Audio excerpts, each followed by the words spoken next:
Welcome all वापिस से आज के हेल्थ सेशन में। और जैसे हम लोग ये बात कर रहे हैं सीक्रेट्स ऑफ सप्लीमेंट्स के बारे में, थोड़ा सा रिकैप करेंगे कि कल जो हमने बात किया था कि जो प्रोबायोटिक्स होते हैं वो हमारी गट हेल्थ के लिए बहुत अच्छे होते हैं और उनका जो फूड होता है वो फाइबर होता है। उसी तरीके से जो विटामिन होते हैं वो हमारी सेल को प्रोटेक्ट करते हैं, स्पेशली हमारे उसको ऑक्सीडेटिव स्ट्रेस से प्रोटेक्ट करते हैं। तो आज हम इस बुक में जिन्होंने आगे बताया है ऑक्सीडेटिव स्ट्रेस क्या होता है, उसको कैसे हम लोग प्रोटेक्ट कर सकते हैं, उसके बारे में बात करेंगे।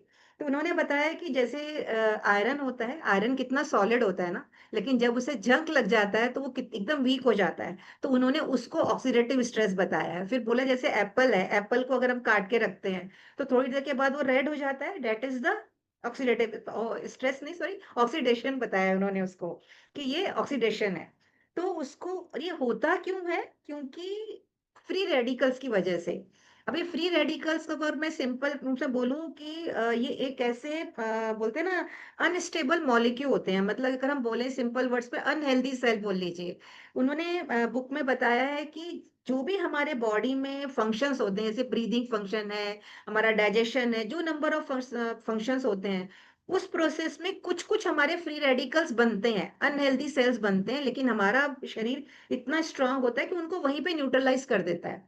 बट अगर ये इनका नंबर बहुत ज्यादा बढ़ जाए तो ये हमारे लिए हार्मफुल होते हैं। इसकी वजह से क्या होता है, ये एजिंग का कारण बनते हैं, कोलेजन को डैमेज करते हैं और सेल के डीएनए को डैमेज कर देते हैं। इन शॉर्ट, अगर हमारे बॉडी में किसी भी पार्ट पर अगर फ्री रेडिकल्स का इम्पैक्ट आता है तो ये उस पार्ट को डैमेज करते हैं। जैसे आई हो गया तो आई को करेंगे, ज्वाइंट्स पे ये बोन्स हो गया तो बोन हेल्थ पे, इस तरीके से। अब इसका सॉल्यूशन क्या है, तो उसका सॉल्यूशन उन्होंने बताया है एंटीऑक्सीडेंट। नाम से ही मालूम पड़ रहा है ना, एंटीऑक्सीडेंट जो ऑक्सीडेशन को रोकता है। तो उसमें ये जो एंटीऑक्सीडेंट है ना, ये उसके प्रोसेस को स्लो डाउन करते हैं, न्यूट्रलाइज करते हैं। इनमें इतनी पावर होती है, ये खुद को तो हेल्दी रखते हैं लेकिन जो भी हमारे फ्री रेडिकल्स हैं उनको भी क्लीन करने का काम करते हैं। तो इस बुक में उन्होंने 3 ऐसे एंटीऑक्सीडेंट के बारे में बताया है, vitamin A, vitamin C and vitamin E. अभी जो विटामिन ए है ना, ये फैट सोल्यूबल है और ये बताते हैं कि हमारी बॉडी जो होती है वो खुद इसे बनाती है फ्रॉम द बीटा कैरोटीन।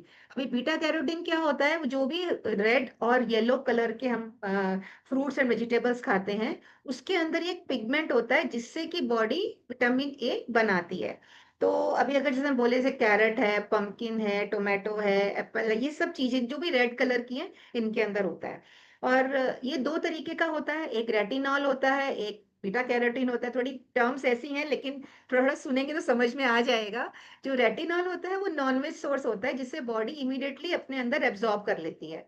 पर जो बीटा कैरोटीन होता है वो प्लांट मतलब वेजिटेरियन सोर्स होता है, जिसको बॉडी पहले कन्वर्ट करती है और फिर एब्जॉर्ब करती है। तो ऑथर बोलते हैं कि हमेशा जो ये वेज सोर्स, जो वेजिटेरियन सोर्स होता है बीटा कैरोटीन का, वो ही सेफ रहता है हमारे लिए, बिकॉज जितना बॉडी को चाहिए वो उतना कन्वर्ट करके हम उसे यूज करते हैं। उसमें कहीं पे भी ओवरडोज होने का चांसेस नहीं रहता, अदरवाइज ये स्टोर हो जाता है हमारे बॉडी में।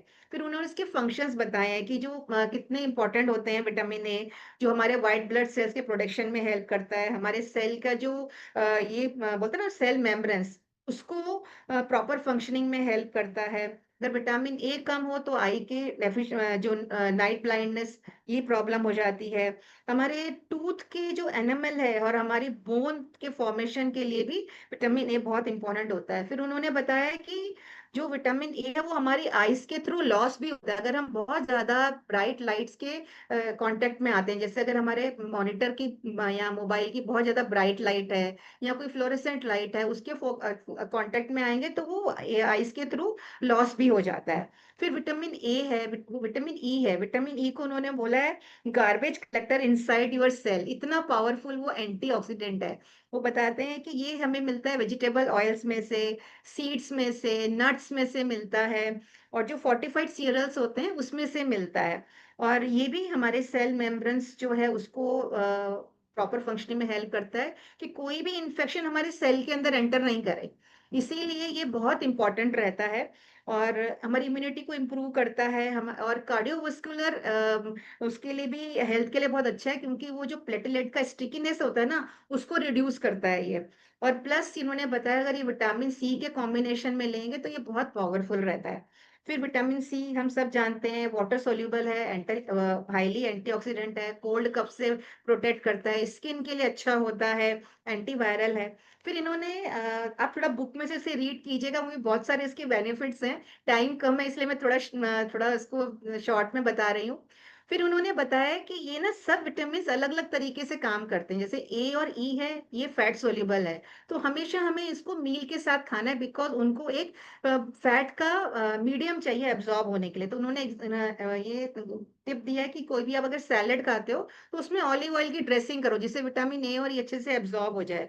फिर जो सी और बी है ये वाटर सॉल्युबल है तो ये पानी में मतलब सारे लॉस हो जाता है तो हीट से लाइट से ओवर कुकिंग से ये सब लॉस होता है और आपकी बॉडी से स्टोर नहीं करती तो आपको रोज इसको रिप्लेनिश करना पड़ता है तो इसके लिए भी उन्होंने बोला है कि जितना हो सके आप स्टीम कीजिए शैलो कुक कीजिए फूड को जिससे कि वो सेव हो सके फिर उन्होंने आगे ये भी बताया है कि अगर विटामिन ए, ई और सी तीनों को साथ में लिया जाए ना, तो ये बहुत पावरफुल एंटीऑक्सीडेंट होते हैं क्योंकि हम ये कुछ फैट सोल्यूबल है, कुछ वाटर सोल्यूबल है। तो वो दोनों का इफेक्ट मिलता है और इसके लिए उन्होंने बोला है कि जितना हो सके इसको बैलेंस में लो, फूड के साथ लो और अपने जो उन्होंने थंब रूल बताया कि जो हमारी फूड प्लेट है, वो हमेशा हाफ हमारी कलरफुल होनी चाहिए, फ्रूट्स एंड वेजिटेबल्स होने चाहिए और बेटर है कि आप एक अगर मल्टीविटामिन लेते हो तो उसमें आपको सारे विटामिन मिनरल्स का कॉम्बिनेशन मिलता है। अभी यहाँ पर मैं इसको स्टॉप करती हूँ और कल हम बात करेंगे सॉल्यूशंस के बारे में क्योंकि हमने